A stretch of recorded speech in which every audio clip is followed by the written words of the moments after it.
Hey, I'm using my iPhone 13 Pro Max today, and we're just now going live on Facebook and YouTube. I'm Jim Munchback, and this is another lecture in personal finance. Today we're going to start out in investing. So this semester we're in week number 9, going into week number 9. And so investing is the most popular topic in this course, the course in personal finance. Again, I'm Jim Munchback, and I'm early. I'm just checking, testing a couple backgrounds too. So you can see I'm in a tunnel right now. Let's see what it looks like if I go to the palm trees. Yeah, there's the palm trees. Let's see what else we have here in our So normally I've got the bricks. The bricks are boring. They don't move. So doing a little sound test. If you're watching on Facebook or YouTube, I'm early. So I'm just, hi, hope you're doing great. Leave a comment, like it, whatever page you're watching this on. I'm trying to get a handle on which pages people actually watch. Now, if you're a student at the University of Houston, you should be watching this on Millionaire Habits on Facebook. That's where it's posted, and you have a link in your syllabus. But anyway, I'm just playing, trying to get set up. I'm not really trying to get set up. I'm trying to find the best background. So yeah, if you're watching and you're watching me play with these backgrounds, tell me which one you like. Here the options are. I keep looking at the wrong camera. I have 2 cameras up here. I have a Logitech Brio 4K camera. It's very inexpensive, but it does a great job. But no camera that I own does as good a job as my iPhone. So I'm using my iPhone now that iOS has upgraded to this contextual camera. I don't even have a wire going to it. So yeah. Anyway, I better get to business here because in a minute I have to open the Zoom meeting. It's 10 a.m. right now. So let me go do that. And so I'll go over the options here in a minute with my team. So let me go to Zoom, and we've already got the room open, so I'm going to admit everyone. Everyone's joining now. I'm going to look at the chat. Hey, welcome aboard, everyone, if you're in Zoom. I'm wondering if you can hear me. If you would, please leave a chat, leave a comment. Let me know you can hear me. I've got something going on with Zoom here, so I can't see my chat. Hey, Vivian. Oh, hey, Vivian. I just admitted you, Vivian. Can you guys hear me? And also, can you see my screen? Or are you seeing a big black screen right now? I'm assuming that you're seeing me up here.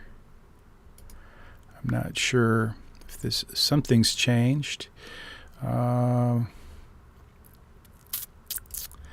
So let's see. I'm trying to find my chat. Hey, chat. Can you see? I can see the chat, but nobody's chatted in. Can you hear me? ? Can see and hear. Thanks, Christian. So when you say you can see, do you see a black screen? Or do you have the whole thing showing? I see the website. Okay, cool. Perfect. That's what we want. For some reason, when I look at my Zoom, I'm seeing a big black screen. I see all the folks who are here, and now I'm seeing my chat. So I'm going to move my chat over to a different screen so I can watch that. And yeah, you guys go ahead and chime in there with your time that you logged in, and I am going to jump in and get things going. Oh, I wanted to show you, I've got a little kind of cool selection here. While we're waiting for the folks to show up, we won't start officially until 5 after. But I've got some options here. Just curious. You can leave a note in the chat and tell me if you like the beach. Here the options are. I'll read them. Beach, bricks, castle, colorful shelf, home office, modern house, palm trees, tunnel, and white hall. So this is the beach. Normally what I have is the bricks. I'm just playing. I know you know that, but I'm curious how these look. They're kind of weird, some of them. I have a ton more, but I kind of like the colored shelf. What about you? Do you like the colored shelf? Here's home office. That's not actually my home office. These are all backgrounds that I just grabbed somewhere. Let's see. Modern house. Kind of like the modern house. Looks like I'm sitting in a little, apartment in New York City or something. Okay, let's see. Modern house. Palm trees. Everybody likes palm trees. Now, it's a video background, which is kind of fun. So that's that one. Here's probably my favorite, the tunnel. Here I am in a tunnel. Isn't that cool? It's too cool. Okay, so it's kind of weird. And then there's Whitehall. That's a tribute to Steve Jobs, I guess. Okay, so let's see. The shelf and bricks are the less distracting ones. That's probably good. Vivian likes the palm trees. Home office. Christian likes the home office. I appreciate all those comments. I like the palm trees too. Palm trees, beach, palm trees, or home office. Maritza, I like that. You give me 3 options. That doesn't help me make one choice though, because now I like it looks like palm trees. The shelf and the brick are less distracting. Kayla, that is important to be less distracting. So I think I have to go with less distracting. The shelf and the home office. Let's see what's the home office again. Let's do home office for today. Okay, we'll do home office because it's less distracting. I like the palm trees, the beach, and the moving stuff too, but we'll go with that. So, hey, before we get started, I wanted to mention it's time to start, so we'll get started here in just a second. We're going to talk about investing. This is the week for investing. So a couple of things before we get started. Number one, Christian, could you, I've got some more messages here. Vivian is sad. She wants the palm trees.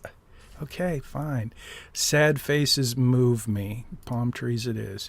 Sorry about that, everybody else. If it's too distracting, blame, I think it was Vivian. Yes, Vivian, it's all your fault. So, sorry. I'm in a playful mood, and anyway, now Vivian's happy. So one thing I wanted you to know, I've gotten some feedback that your Zoom, that what you see on Zoom is a little bit blurry. And so the fix for that is to reach out to Zoom, to support at Zoom, and ask them to upgrade. This is a premium account. It's through the University of Houston, but it is a premium account. You wouldn't think you'd have to ask to upgrade, but you have to request an upgrade through support to go to 1080p, and that's what I've done. And they they came back to me and told me it has to come through the university. So I'm working on that. I'm sorry for those of you who are experiencing a blurry screen. Anyway, that will be fixed. Secondly, what was secondly? Secondly, Christian, or anyone really, if you could jump into Blackboard and just confirm that you see assignment number 9, investments. That's what we're going to be talking about today. I told you last week that I would post that assignment last week, but we had so many folks who had not yet completed the previous week's assignment. I just made an executive decision to wait until, okay, cool, assignment is posted. Christian, that is assignment 9, correct? I'm pretty sure it's 9. It should be investment. Correct. Assignment. Thank you very much. I appreciate that, Christian. I always appreciate your quick response too. Lets me know you're listening, watching, paying attention. Okay, let's get started. We're going to talk about investing. And so I've created this post, and it's not, the post that you're looking at is at missionalmoney.com. It's called How to Create the Perfect Investment. So this is the same thing you have in Money Study Group for the most part, but I made a few changes. So I want to just talk about investing. We're going to be working on investing for the next several weeks, and your capstone assignment is naturally going to include investing in your financial plan. So you're going to learn a lot about investing today, next week, the week after. But you're going to learn about investing not just through this lecture. Hopefully this lecture is helpful. I'm going to tell you some stories, and I'm going to kind of set the table for what you will learn over the next several weeks. But you're really going to learn this content about investing by doing some work in your financial plan. That's where you're going to get to see how your trajectories, your future projections for your financial future will change based on how you change certain components of your investment program, your investing plan. So we're going to talk about those today. We're going to start out the conversation with something that I call the perfect investment. And I wrote about this in my book, Make Your Money Count. There's a chapter in that book that is called Small Steps, Big Payoffs. And this is just one of the small steps that I highlight in the book, Make Your Money Count. And so the perfect investment, as a fiduciary, I have to say, this is a public service announcement now. There is no such thing as a perfect investment, and hopefully you know that. But if there was, if there was such a thing as a perfect investment, I believe it would be your 401k and the matching funds that come from your employer. And over time, I've been doing this a long time, financial planning, helping people build a compelling financial plan for their future.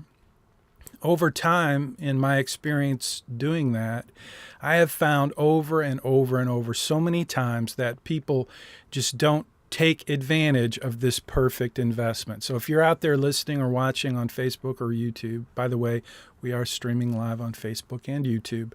And by the way, the quality of the video is actually better on Facebook and YouTube than it is in Zoom, which is crazy to me, but it's true. Because when you're watching in Zoom, you're getting a really degraded feed, which is crazy. Anyway, a quick note from Christian says the assignment 9 in Money Study Group isn't the exact same as the one on Blackboard. Thanks for letting me know that, Christian. I will update that as soon as we finish class today. I'll jump over there and make sure that they are synced up. I do make changes to the assignments and the content every semester, almost every week. So that's not a surprise, but I do want to make sure that it is correct. As usual, though, you'll want to make sure that you do the assignment according to Blackboard. The content that's in Money Study Group should support and aid and be helpful. It will typically not be exactly the same. Always look at the assignment in Blackboard, especially the due dates and the class collaboration and whatnot. You may have already figured out, by the way, as far as class collaboration goes, you guys are doing an awesome job posting class collaboration comments and engagement, and I've been very lenient. Actually, I've been kind of not super specific about what I'm looking for each week because there are so many options for you out there to grab some class collaboration content and post it either on Facebook or YouTube or in Money Study Group. And you're doing a great job with that, so thank you for that. And this week, I don't even know. I think I have repeated this week's class collaboration, which will be I think in the assignment it says change your age, make yourself 10 years older. So if you haven't already done that, do it this week. Post that as class collaboration. If you've already used that as class collaboration in a previous assignment, I believe we did, then use something else. We'll find plenty of things here to talk about that you can use for class collaboration. So we're going to talk about the perfect investment, and I'm going to share with you how to make your 401k the perfect investment. And this part of the lecture really focuses on your 401k. So when we talk about the 3 laws of personal finance, hopefully you know what those are by now. The three laws of personal finance. The first one is the law of spending and saving, which is save more than you spend. No, spend less than you earn. Sorry. Spend less than you earn so that you can save more for what matters most. And as I've said in many lectures in the past and on videos, and that law of personal finance, remember my friend Sam is the one who helped me really clarify that in the very beginning when I started teaching personal finance at the University of Houston. My friend from Ireland, Sam, the engineer who has since passed, he said, Jim, he was from Ireland, so he's very frugal. His culture was very frugal. He said, if you can teach the students one thing and one thing only, you will succeed. You'll be wildly successful in helping change people's lives. He said, teach them to spend less than they earn so that they can save. And so that became the first law of personal finance. I came up with 3 laws of personal finance that are the fundamental building blocks in this course. And the first one is the law of spending and saving. And we've been talking about that and working on that and focusing on that from the beginning. And I hope that as we kind of go into the next law of personal finance, which is the law of tax-advantaged investing, as we move into the second law of personal finance, I hope that you will recognize the super importance of making the first law of personal finance discipline in your life, something that you stick to for the rest of your life. Because there really is, Sam was right, there really is no other discipline in personal finance that can make a bigger difference to help you make your money count than the law of spending and saving. Spend less than you earn so that you have more money to save for what really matters in life. And it's easy to spend all of our money on things that don't matter, and we want things, and our friends have things, and we want to keep up with our culture of consumerism. But that first law of personal finance is so important. But the second law of personal finance, the law of tax-advantaged investing, starts with this perfect investment, which is the 401k, and getting the matching funds that are made available through your employer. Now, obviously, you may not, you may be a teacher. I was a teacher.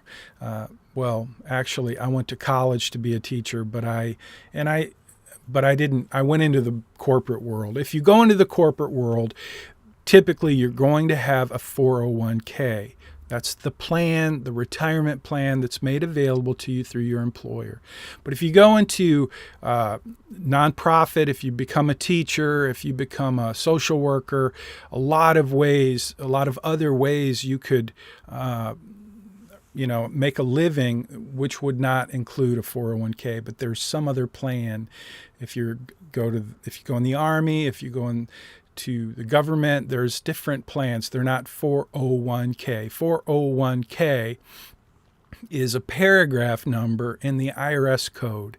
So when I say the second law of personal finance is the law of tax-advantaged investing, it's the next part of that law is that the IRS makes the rules. They make the law, the tax law.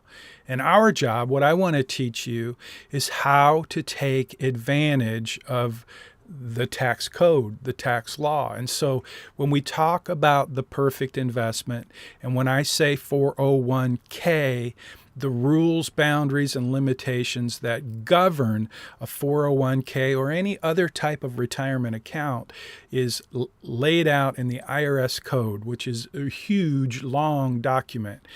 But paragraph number 401k deals with the 401k. And so let's talk about that for a few minutes, because it really is, for most people, the perfect investment.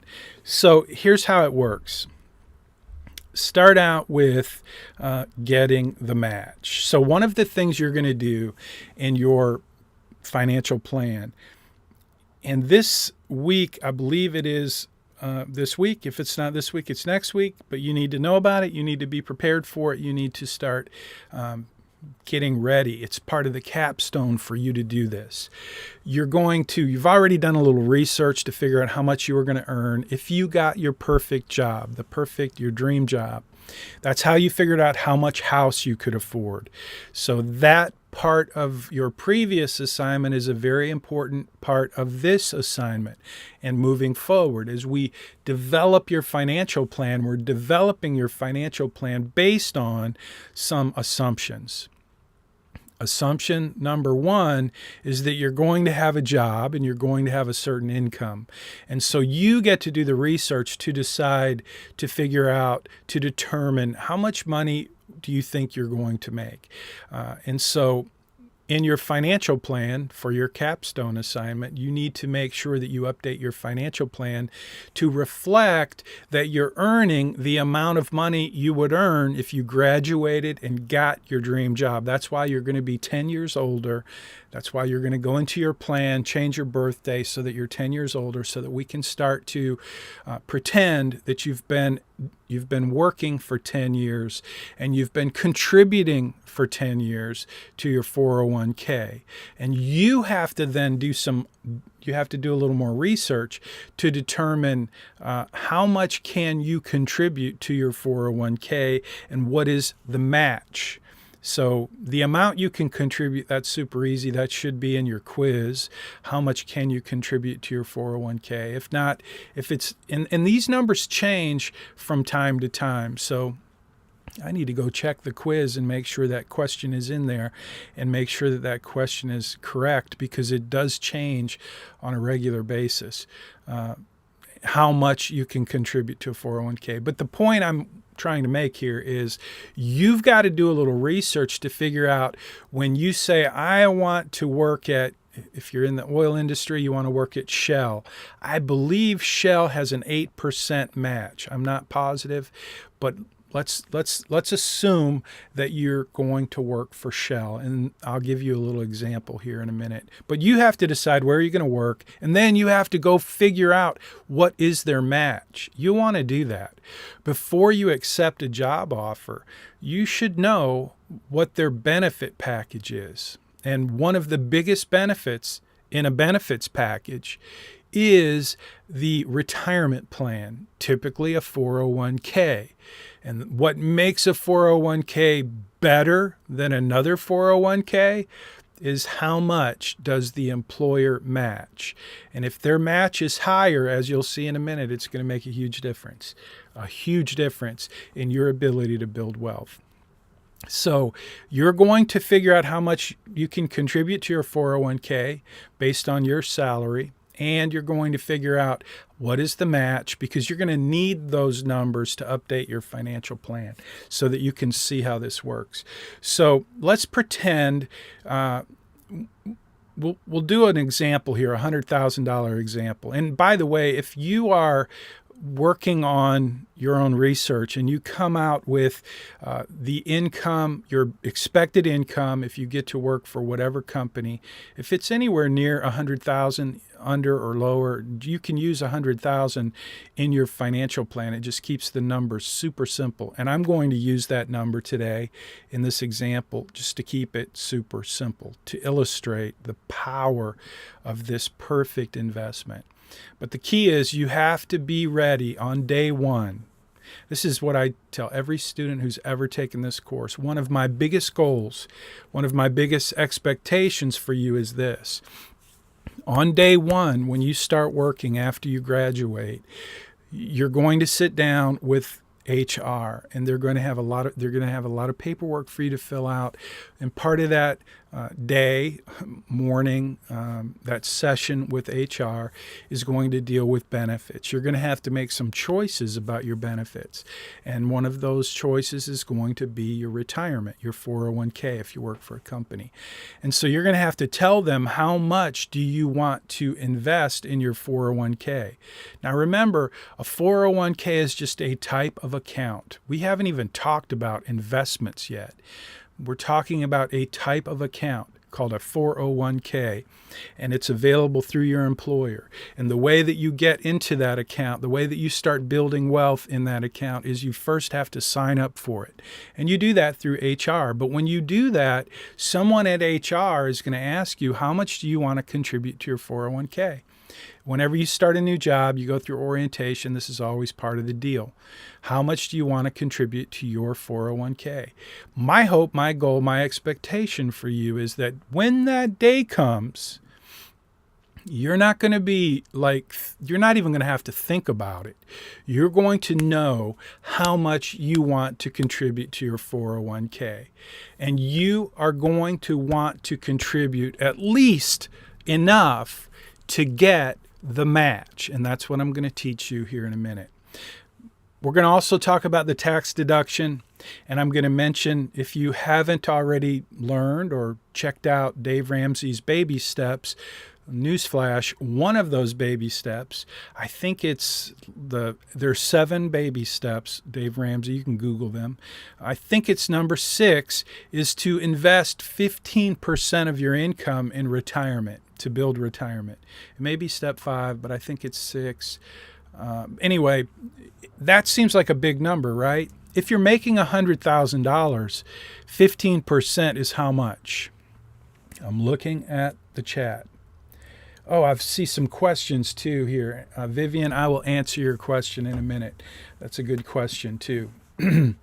But before I answer your question, Vivian, will you answer mine? If you are contributing 15% to retirement and you make $100,000, how much money would you be contributing to retirement each year? Yep, you guys are smart. See, when I was in college, I'm not sure I could figure that out. Maybe I would have thought it was a trick question, because I knew about income taxes, right? I knew that if I made $100,000 and I was supposed to save 15% of it, I'd be thinking, okay, wait, I only get this much in take-home pay. So is it take-home pay? Or I would have made it too complicated. But you guys didn't do that. You just said 15 grand, which is exactly right. So that's important. $15,000.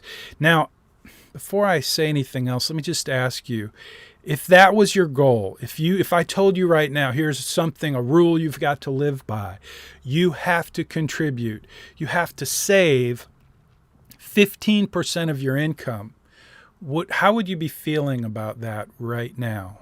I mean, if you knew that you had to do that, and you knew that you were going to get a job and you were going to make $100,000 a year, would you think that's a lot to save? Not enough?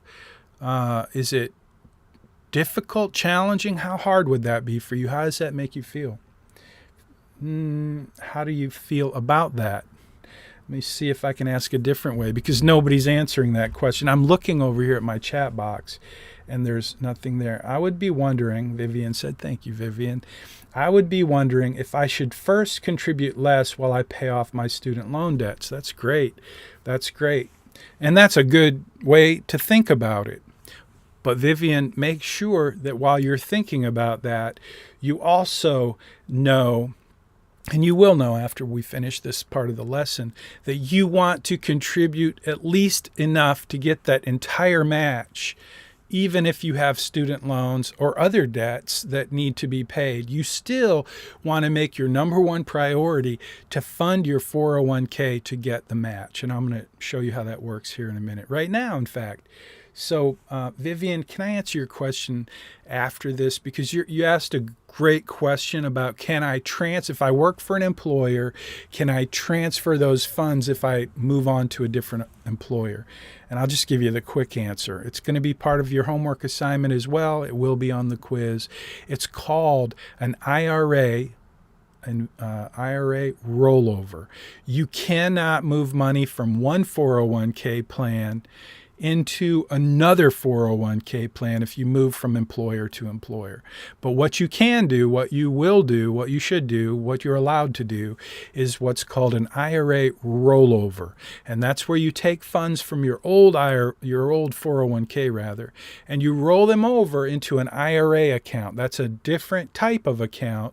It's very similar, but it's a personal. IRA stands for individual retirement arrangement.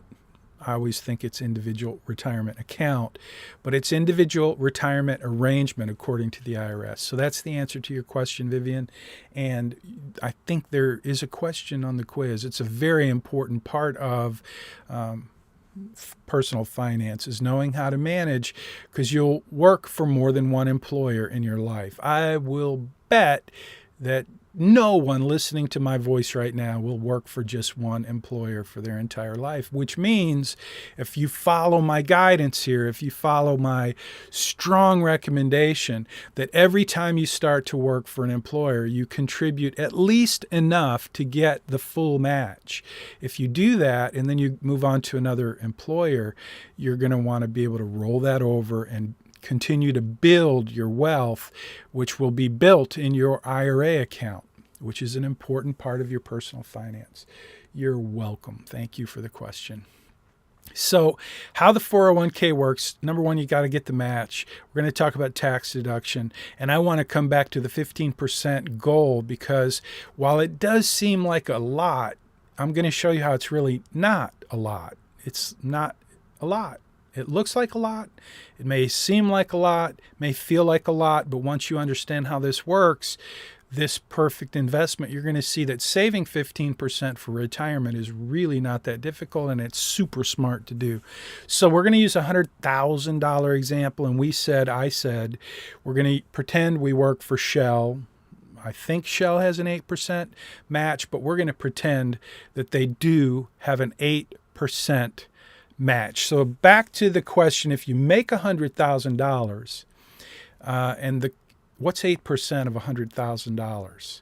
Because that's what we're talking about. They have an 8% match. They will match up to 8% of what? Anybody know? This is a tougher question. You have to think about this. So if you pretending everybody here, you work for Shell, you make $100,000, and they have a 401k plan that has a match, and the match is 8%. What is the 8% of what is the 8%? 8% of what? 8% of, I'm looking at my chat. There's nothing there. It's blank. Oh, thank you. 8% of money you contribute. That's what Orlando said. It was a direct message. Sorry, Orlando. I thought maybe you didn't want me to say that, but that's a good observation. Kayla says 8% of what you're contributing to your 401k. Giselle, 8% of your investments into 401k. So all of those are kind of right. But here's how I would look at it. Well, so yeah, they'll match 8% of what you put in. That's right. Oops, I meant for everyone. Thanks, Orlando. I didn't mean to, but you gave the same answer as everyone else. So yeah, it's 8% of what you contribute. So now let me ask the question a little different way. If you make $100,000 and your company, Shell in this case, will match 8%, how much money do you want to contribute to your 401k so that you get the match? So a little different question now. You have to think, you already answered the question, what is the 8% of? It's 8% of what you contribute to your 401k. But 8% of what now? The question is, how do you get the full match, the maximum that you can get? Because if you're getting a match, that's the perfect investment. So how much will you need to contribute to your 401k in order to get the full match? I'm going to pause now and wait. If you're watching on Facebook or YouTube, please take a minute, post a comment. You can use that for your class collaboration. And tell me, if you're working for a company making $100,000 and that company gives you an 8% match in your 401k, how much money will you have to contribute to your 401k in order to receive the full match of 8%? How much money would you have to contribute? At least 8%, Kayla says. That is correct. That is absolutely correct, Kayla. at least 8%. And how much money is that? At least 8%.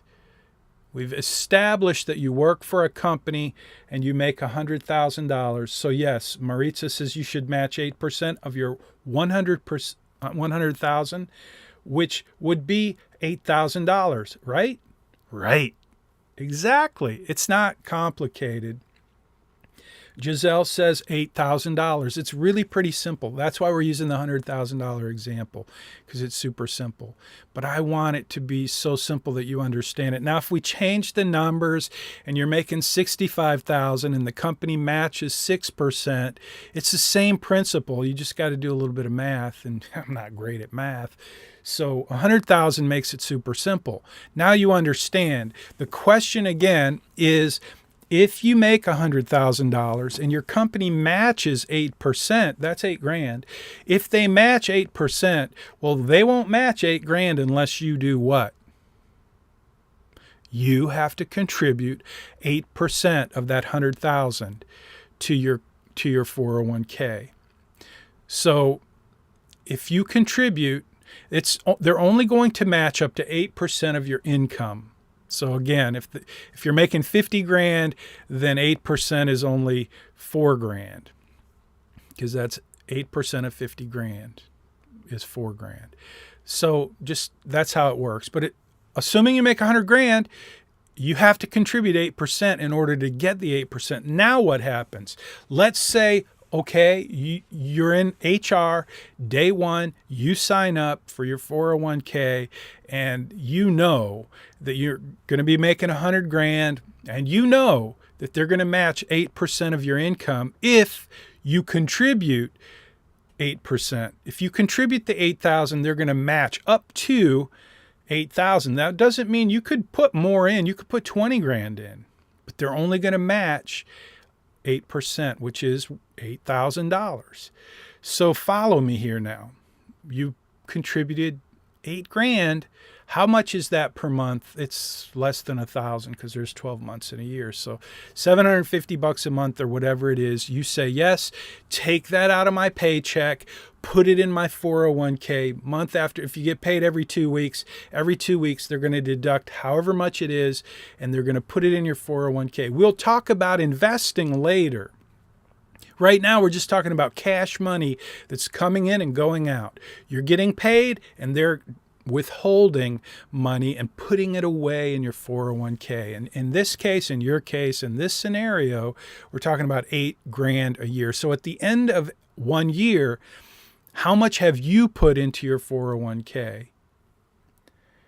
Giselle, I'm going to pretend you just answered that. 8,000, because that's what you said, Giselle, is how much you would be contributing if you wanted to take full advantage of the company match, which in this case is 8%, and you're making $100,000. So yeah, you're contributing $8,000, which means they're deducting that from your pay and they're putting it over there in your 401k. Now, at the end of the year, how much money do you have in your 401k? That's a different question. Now, you've followed me so far. You make $100,000. You work for a company that gives you an 8% match. You decided, because you're smart, that you wanted to get the full match. So you contributed $8,000 to your 401k. And now it's the end of the year. You've done your part, and they did their part. And what's the result? I'm looking at my chat, not seeing anything. Oh, 190 if they match you percent every month. So it's not quite that high. It's not 192,000. 8%, yeah, 8% plus 8%, right? You contributed 8%. That's $8,000. What does your company do? They committed to match up to 8% of your income. As long as you contribute it, they're going to match it. And you did. You contributed the 8%, which means you contributed $8,000. Now it's their turn. How much are they going to put in? Yeah, and then the question was, Vivian, you got it right. The question was, at the end of the first year, you did what you were supposed to do. They did what they were supposed to do. Now, how much do you have in your 401k, in your account, your savings account for retirement? You put in 8,000, they put in 8,000, you have 16 grand in your 401k at the end of the first year. That is the perfect investment. And we haven't even talked about investing it yet. Like, it's just sitting there in cash, money market. It's not invested in anything at all. It's just sitting there in cash. We haven't talked about investing yet. And it's still the perfect investment, in my opinion. So does that make sense? Everybody tracking so far? If you have a question, please post it, because I don't want to keep moving if you haven't captured the tremendous benefits of the match at this point. And there's more to come. There's more benefits of this perfect investment that I want to talk about. Giselle, your math was, yeah, that's right. But you got it. It's 16 grand. It's 8,000 that you put in, and they matched 8% of your income, which is 100,000, and you put in just enough to get the full match, and they did their part, and they gave you 8%, which is 8 grand of your income. 8% of your income is 8 grand that they contributed because you did your part. Now, if you would have only contributed 4%, they're not going to match 8% if you only contributed 4%. So my goal for you, my expectation is that you're going to be smart enough to take advantage of the perfect investment from day one. And that means you got to figure out, what is the match? How much will you make? How much do you need to contribute so that you contribute at least enough to get the full match? In this case, it's 8%. You make 100 grand. It's super simple math. So here we go with the next big benefit of a 401k, which I call the perfect investment because of this thing called a match, and because there's a tax deduction. Now, I was born on April 15th, which is tax day, and my first son was born on December 31st. And so before we ever took him home from the hospital, we got a tax deduction for having a child for the whole year. Even though we never even changed a diaper, we never even took him home from the hospital, he was born on December 31st, which means we were able to get a tax deduction for the entire year. So because I was born on April 15th, tax day, and I had such amazing planning skills in terms of my first son. And then my second son, our second child, was born on October 15th, which is the tax due date for businesses. You got to admit, I'm pretty spectacular at tax planning. And so tax deductions are really key in personal finance. And here's how they work in a 401k. You make 100 grand. We've established that. You contributed 8% to your 401k so that you could get the match.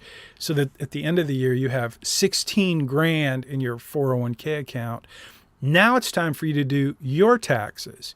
And maybe you weren't smart like me and had your child at the very last day of the year so that you could get a tax credit.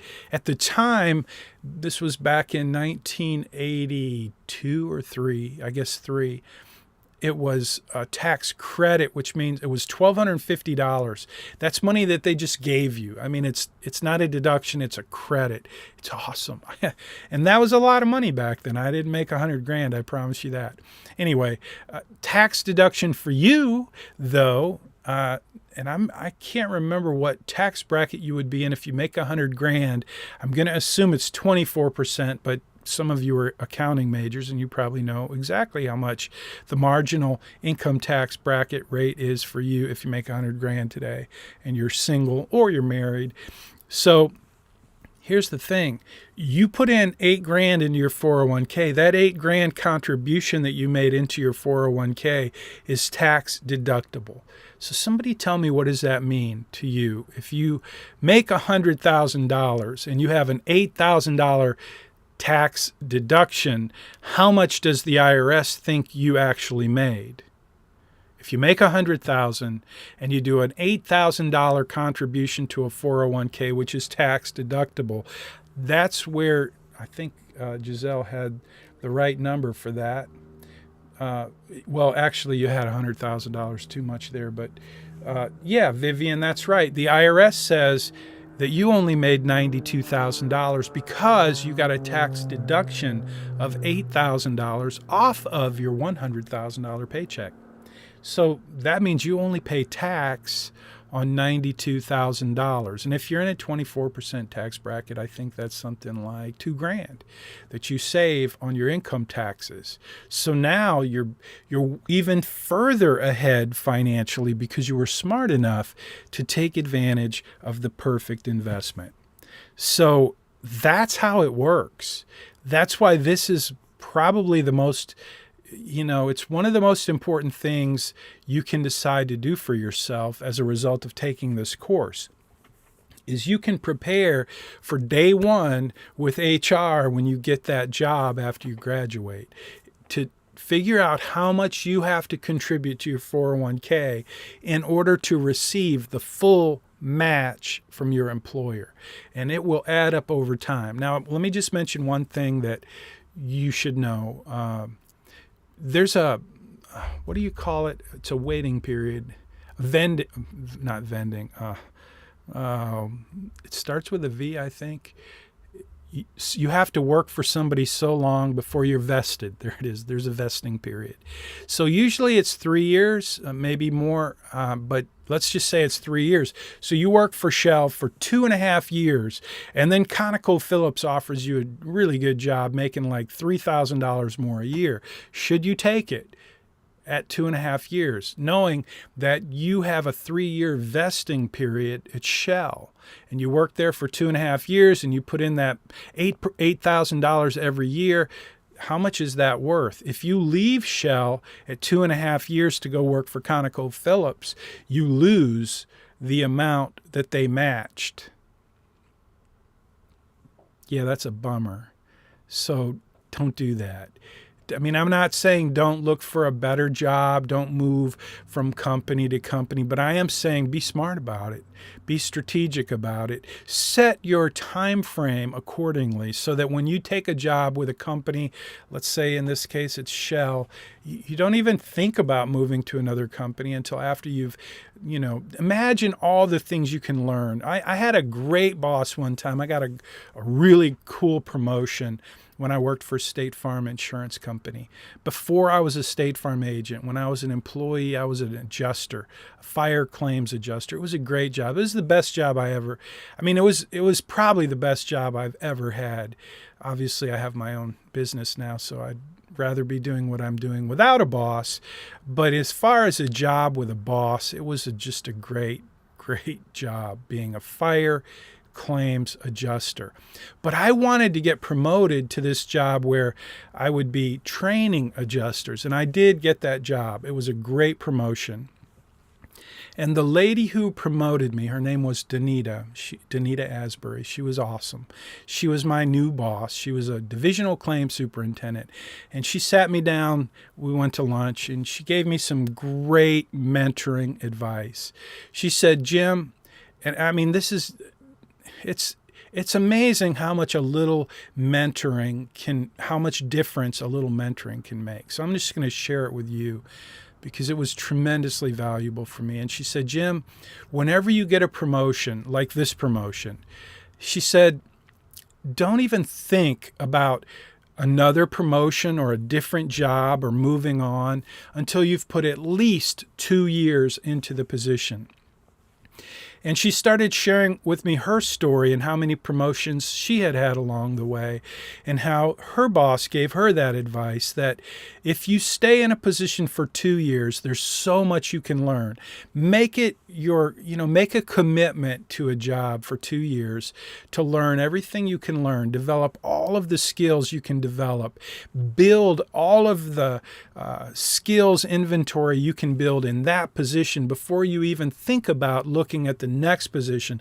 Because every place you go, every time you get promoted, it's a different skill set. There are different things you're going to need to learn and master to be successful in that position versus the other. Every job is different. Every position is different. And in many ways, every different level of management is different. So for you, I'm sharing what Danita shared with me, but in the context of your financial life, if you think about it in the same way, typically it's 3 years, not 2 years, but it makes a big difference in your financial life if you stick with the same company.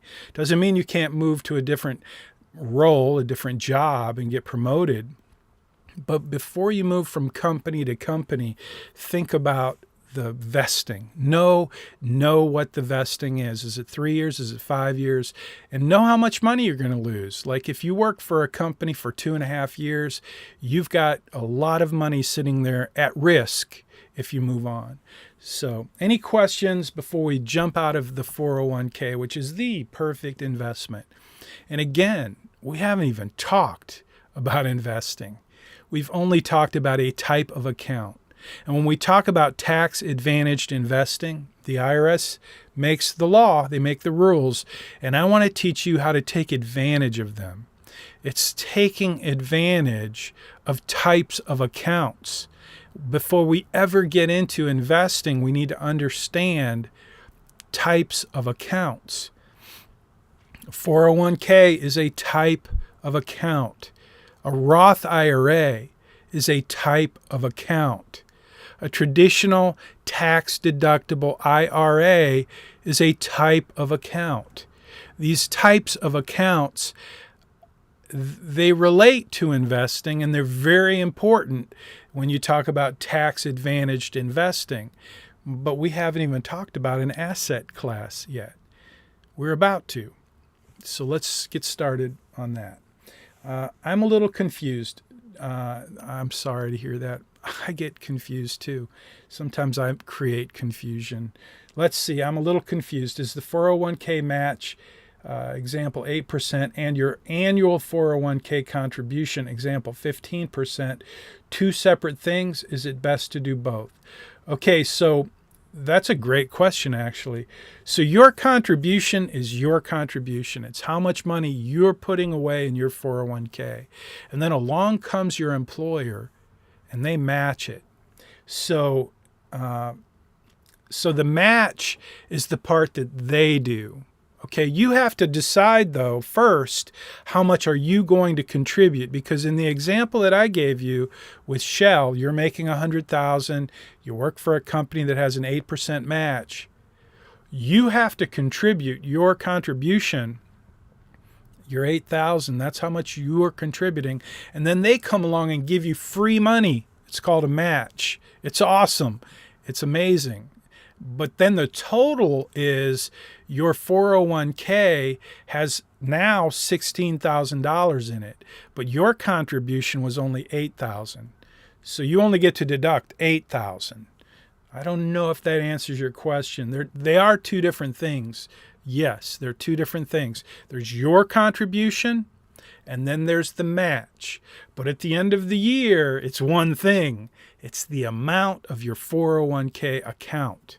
And that's the big number of $16,000 in this case. And so on this little piece right here, where we talk about Dave Ramsey's 15% baby step, that's where Dave Ramsey says one of the things you should do, one of the baby steps as you progress in your financial wealth building experience, you should be saving 15% towards retirement.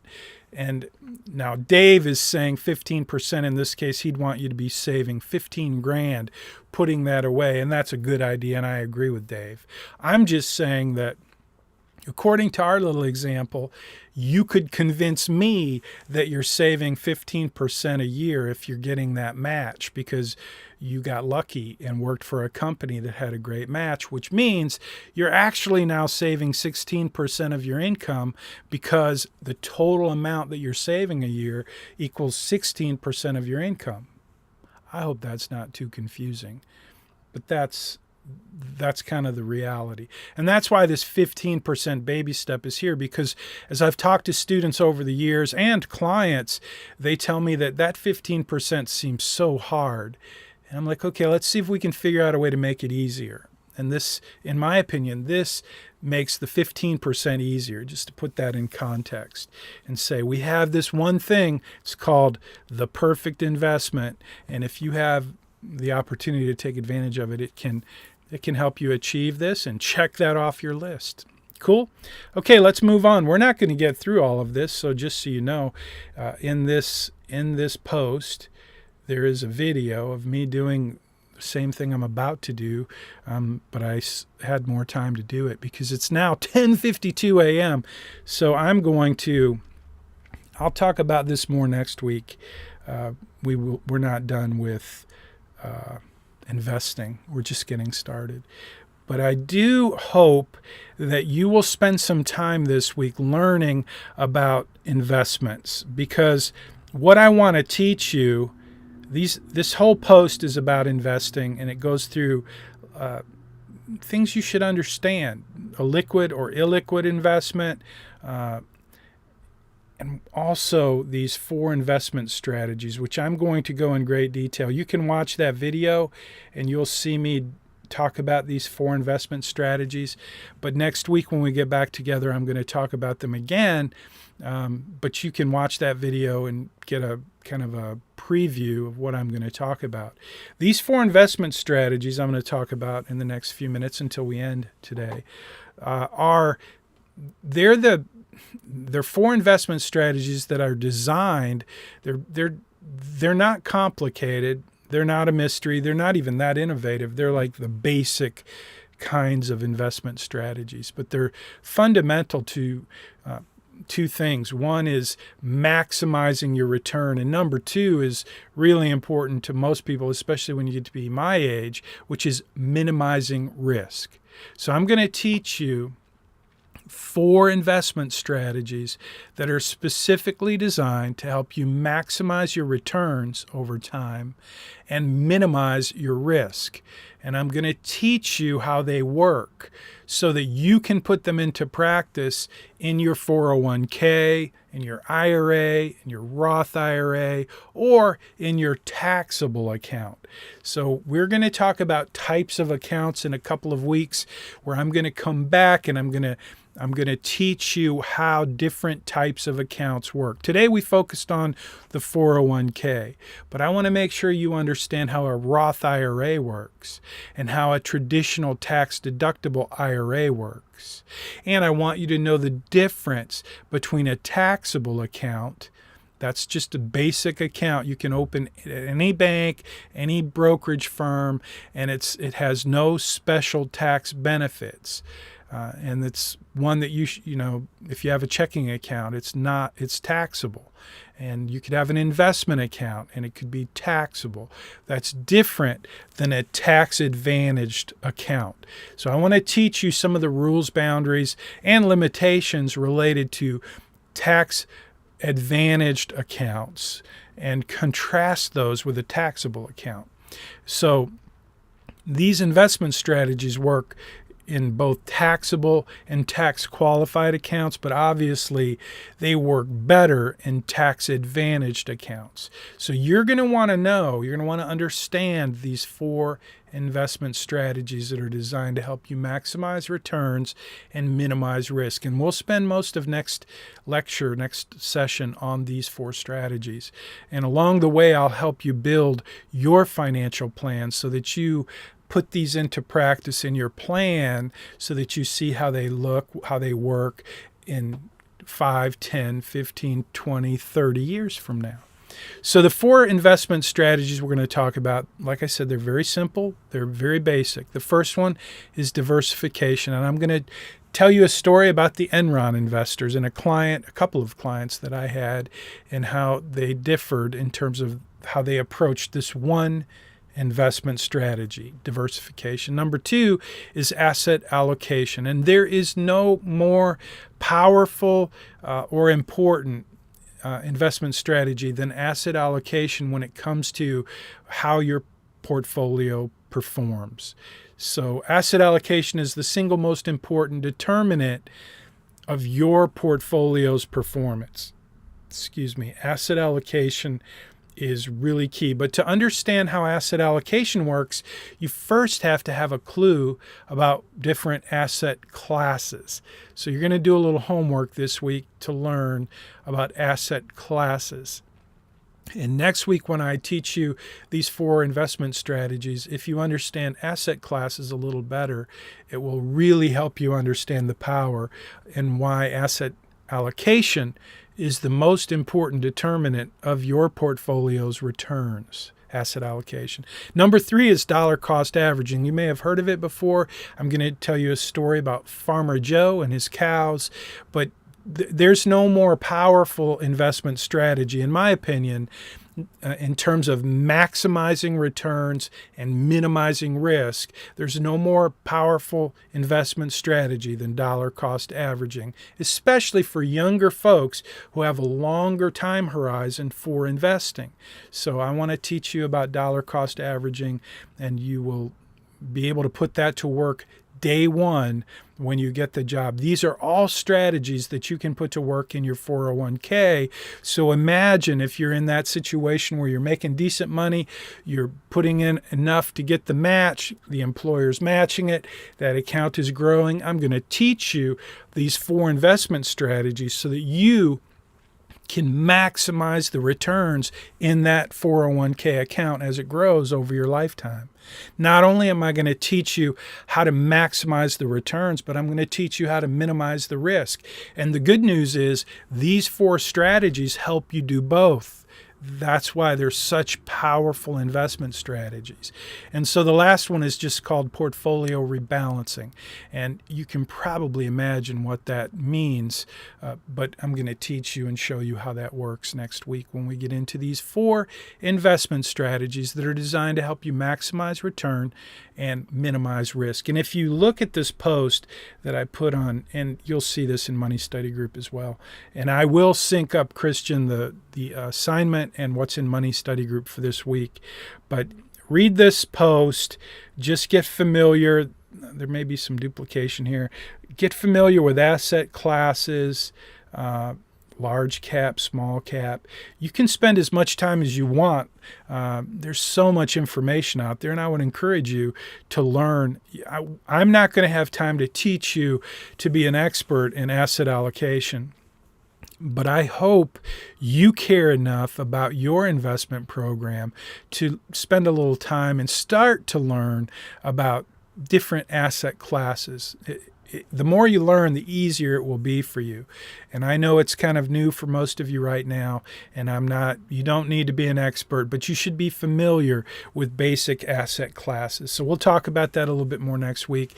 It is now 11 a.m., so we're pretty much out of time. I try to get you guys out of here at 11 o'clock every Tuesday. Now, this will be on your playlist in YouTube. If you're watching on YouTube or Facebook, I appreciate you. Let's see if we got any questions. I'm going to look into Zoom, into the chat box to see if you have any questions. And if you don't, then I'm just going to end and say, see you next time. And I've got some work to do. So I'm going to go do my work, and I hope you'll go do your work. And I hope we can all come back together next week and have a good time. Hope you have a great week. Hope you are ready to learn about investing, because that's where we're going next in Money Study Group and personal finance at the University of Houston. And I'm not even seeing any have a happy day. You guys, come on, say something. Say goodbye. Say see you later. Say thanks. Let me know you're still there. Otherwise, thank you. Vivian said have a good day. You too. See you later. You guys take care. I'm going to end it now. If I can find my button. First thing I guess I'll do is go over here, and I will end. I'm going to finish the broadcast. So I'm ending the broadcast on Facebook and YouTube. Y'all have a great day. Don't forget to leave a comment, like the video, subscribe to the channel, and all those other things that we always try to get you to do. Thanks. And do hit the little bell, and you'll get a reminder, and I'll pester you whenever I post new content. Whatever YouTube channel you're on right now, I appreciate it. Thanks. I'm going to end the broadcast.